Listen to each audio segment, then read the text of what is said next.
Hi, everyone, and welcome to this special conversation that we're having on the Balance Advantage funds today. And joining me is Dinesh Balachandran, who's an equity fund manager at SBI Mutual Funds. And what we're going to be talking about today is long term capital asset building strategy, which is the best way to go about it. Dinesh, good afternoon, and thank you very, very much for joining in. So, the first thing I want to ask you is that, I was reading this recent report where it says that retail ownership into markets, both direct and through mutual funds, is at a 12-year high. A record amount of money is flowing in from household savings into the market. And, I think in just the last 6 months alone, retail investors have pumped in over $8 billion into the market. With the market, at these record levels, is this the right strategy by retail investors? I don't see any sort of pervasive worry about the inherent market volatility. How does one go about this long-term capital asset building strategy with the kind of fervor or exuberance that we are seeing in terms of just direct stocks right now? Right, right. I mean, when you really think about it, right, what has become very clear across markets, and this is not just an India-specific phenomenon, but this is happening across the globe. What is happening is that people are essentially looking at what they are earning on their fixed deposits or any of the fixed income type instruments, and that over the last 10 years, 20 years, in many cases, has been steadily coming down, right? So now, when you think about how do I essentially save enough to outpace inflation, the real interest rates have become so low. In many cases, they've reached negative levels, that if you put money in your FD deposit, you probably are not going to earn enough to outpace inflation. And that is the realization that is essentially dawning upon people, as I said, not just in India. We are witnessing this phenomenon practically across the entire globe, right? So then the question arises, as long as interest rates remain very low, then people essentially have to sort of look elsewhere to generate wealth that can outpace inflation. And that is why you are essentially seeing this sort of exuberance, enthusiasm, speculation, whatever you may call it, but this rush to embrace risky assets. And in my opinion, while sometimes one can say that it is really reaching extreme levels, but the underlying fundamental rationale is hard to sort of argue against. That as long as interest rates remain very low, you are going to see people reach out to all sorts of risky assets, be it equity, and increasingly I think it is also flowing through to other sectors like real estate and so on. Fair enough. I wanted to also ask you about, I understand that people are looking at inflation beating returns, but we're not seeing any sort of a safety net being deployed. Historically, we see a lot of people mixing equity and debt. Uh, what is your sense of, what's really going on? Yeah, to me, this is where I suspect people probably need to be more careful going forward. Because when you think about markets where they were last year, frankly speaking, if one only needed to have staying power to make money in the markets, because many stocks were at such attractive levels that you just had to sort of tell yourself that what, I don't care what happens over the next 6 months, what happens over the next 12 months. If I remain invested, I'm going to make money. And that clearly has come true, because many stocks were indeed at very attractive valuations last year. But now, when you think about where the market is, this is where I suspect investors should not get carried away thinking that whatever happened over the last 12, 15 months is essentially going to recur going forward. And from that perspective, in my opinion, people need to really have a hard rethink about their goals when it comes to returns. And in my opinion, people need to sort of think, maybe I should sort of have part of my assets move towards safer sort of instruments, so that my overall portfolio sort of remains in shape. And this is why we had seen interest growing in the hybrid categories, right? If you look at the data from December onwards, we've seen a lot of money coming in, and a bulk of that would go into this what we call the balanced advantage fund, right? If you look at the data for July, which is the latest data now available, we're seeing a lot of money coming into arbitrage funds, or even something like an aggressive hybrid fund has become very popular. Between the categories, which remains the best choice now for investors? I mean, at least for those who are starting out, what would you recommend in terms of how they choose between the hybrid categories? Yes. To me, first of all, any hybrid fund at this point, in some sense, is a sensible option, mainly because you're talking about a fund that has a mix of both equity as well as debt. The debt definitely sort of adds a lower risk element to the overall fund. So, any hybrid fund from that perspective right now is clearly a pretty sensible option. Now, within that, now when I think about the balanced advantage funds, one big advantage that they have compared to, let's say, the normal equity hybrid category or the balanced funds category, as people used to call it, is that in the balanced advantage funds, you can actually vary the equity allocation much more meaningfully, right? So, if a balanced advantage fund is constructed properly, the allocation to equity and debt will move in a counter-cyclical fashion, where when equity valuations are very low, like what we saw last year, early last year, the allocation to equity, ideally speaking, should have gone up substantially. And now that equity valuations are quite high, the percentage allocation to equity should be brought down significantly. And this is an advantage that balanced advantage funds have, that because they're able to vary the allocation much more meaningfully, in some sense, they can sort of provide much more downside protection compared to the more aggressive hybrid funds. Okay. Historically, people have been choosing their portfolios in terms of equity portfolios and debt portfolios separately. But you think that having a manager, or a fund manager do the balancing is more meaningful than investors maintaining two separate portfolios? And because in any case, if you're a long-term investor, we don't expect you to keep shuffling around, right? In that sense, does this rebalancing really matter?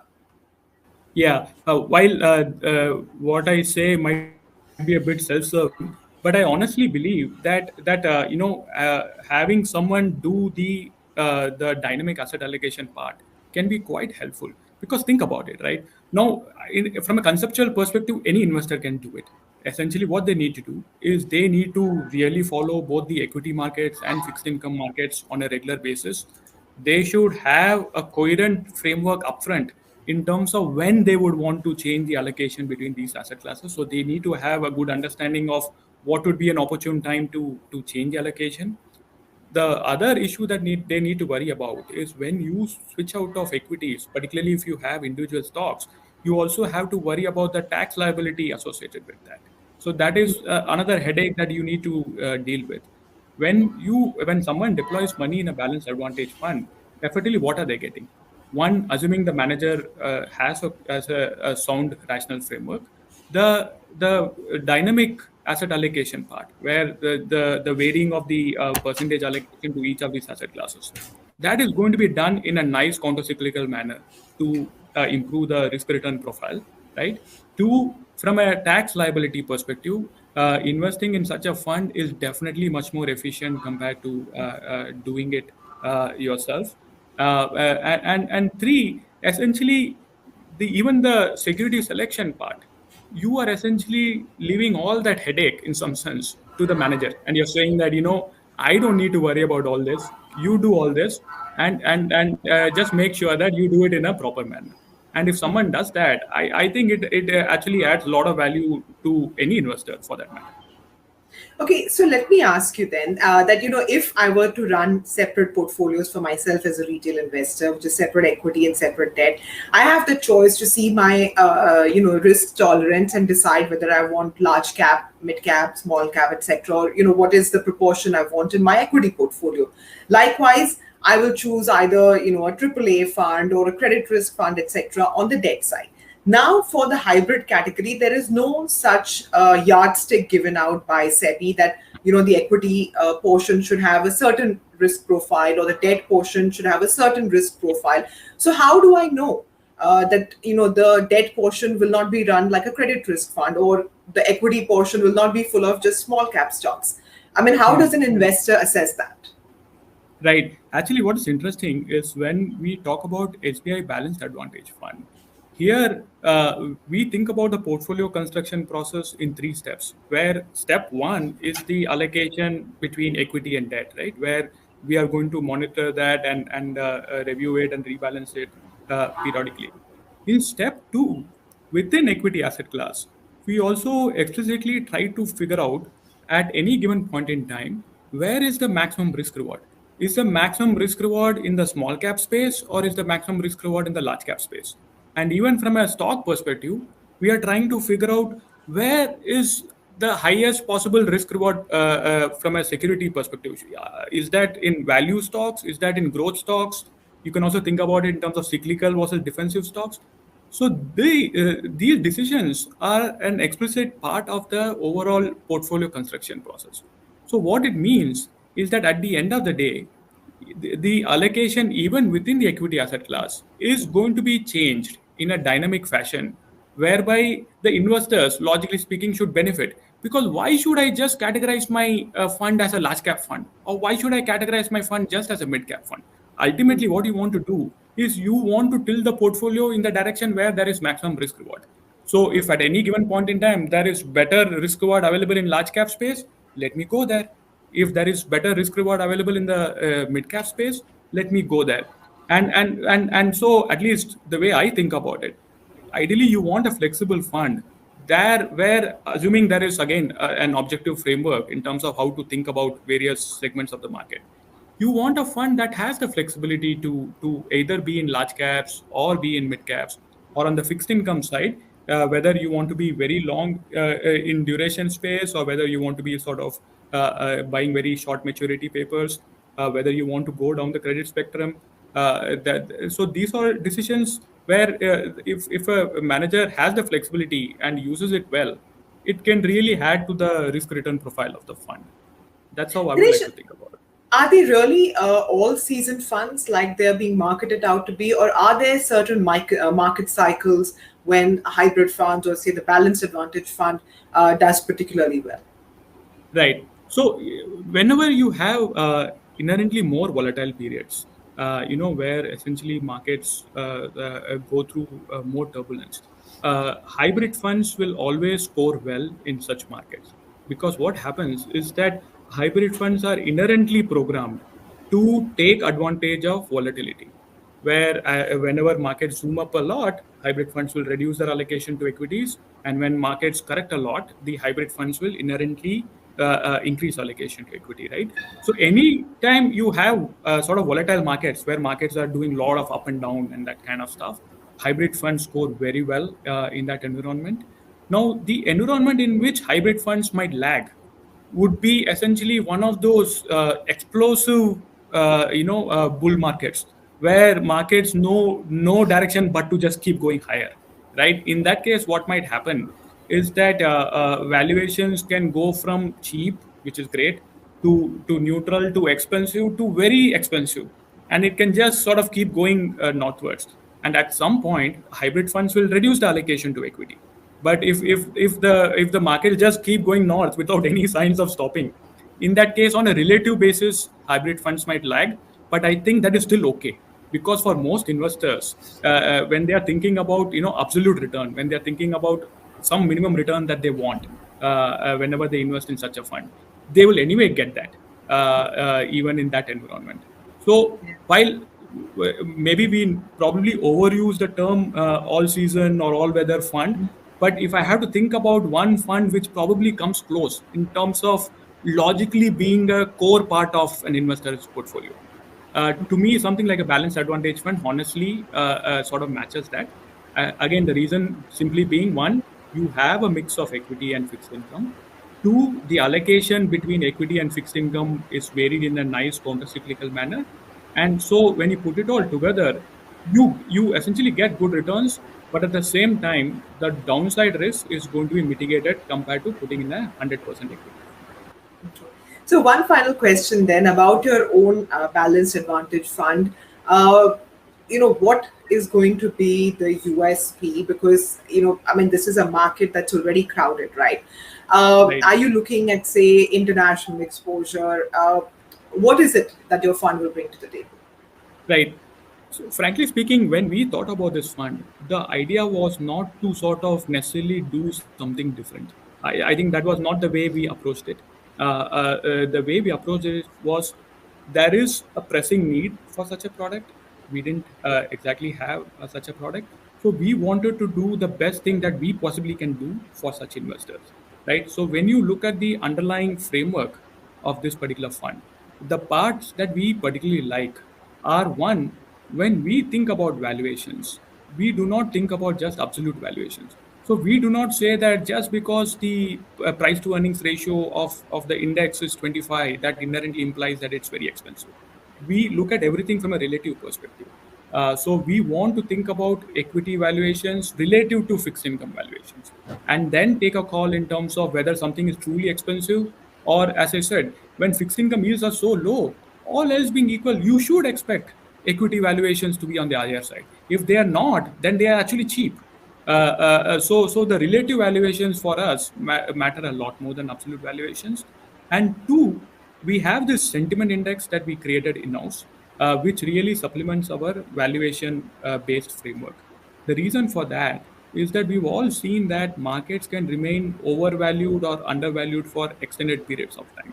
So if I'm just going to use valuation as an indicator for deciding the allocation between equity and fixed income, it can lead to very suboptimal outcomes. You need something that can sort of supplement the valuation based framework. And this is where the sentiment index that we've created in-house comes in. In this, what we are trying to do is we are essentially implicitly trying to gauge the mood of the market, so to speak. Right. So there we have many factors. For example, we try to look at the market internals. We try to see flows and positioning in terms of, are people putting money into mutual funds or removing money? Are FI investors putting money into the country, or are they taking money out of the country? From a primary market perspective, we have an index that really tracks the overall quantum of IPO issues. When the IPO issues quantum exceeds certain threshold, that is a huge warning sign for us. That tells us that people are getting very excited about the market. Interestingly enough, right now in our framework, valuation is not the biggest problem. The biggest problem is sentiment, because when we see the mad rush that's happening for certain IPOs, the IPO or the primary market component of a sentiment index is really throwing out a sort of warning signals.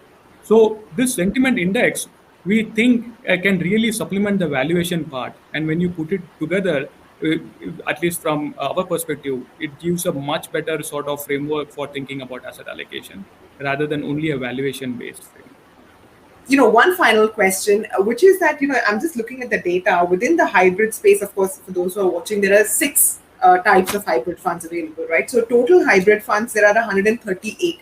If I look at just the balanced funds, there are 34. How does an investor choose between these 34? Is it the pedigree of the fund house? Is it some sort of algorithm that the AMC is using? What will help me make the final choice? Right. I think it's a combination of factors. One, I think if people can do the background research, I think they should look at the framework that is being implemented in each of these funds. And while I do not necessarily just want to say that our framework is the best or anything of that sort, but in my opinion, people need to look at the framework and then see whether this inherently appeals to me or not, right? Because different funds are employing very different frameworks, and so from that perspective, people, if they can, they should just do the background work and see whether that particular framework inherently appeals to them or not. The second aspect is, in my opinion, the pedigree of the AMC definitely matters. And again, I'm trying to think about this as objectively as possible. But when you think about it, right, essentially an AMC where you have an in-depth analyst team, uh, all else being equal, that that AMC, logically speaking, should be able to sort of pick more stocks that can deliver very good returns. In fact, in our balanced advantage fund, the stock selection process at the end of the day is based on the highest conviction ideas of our analyst team. So whatever portfolio that one will see in the SBI Balanced Advantage Fund essentially would represent the highest conviction ideas of SBI AMC, SBI Mutual Fund, our analyst team within SBI Mutual Fund. And so we obviously are very confident about our analysts, and uh, I can honestly say that I feel very comfortable.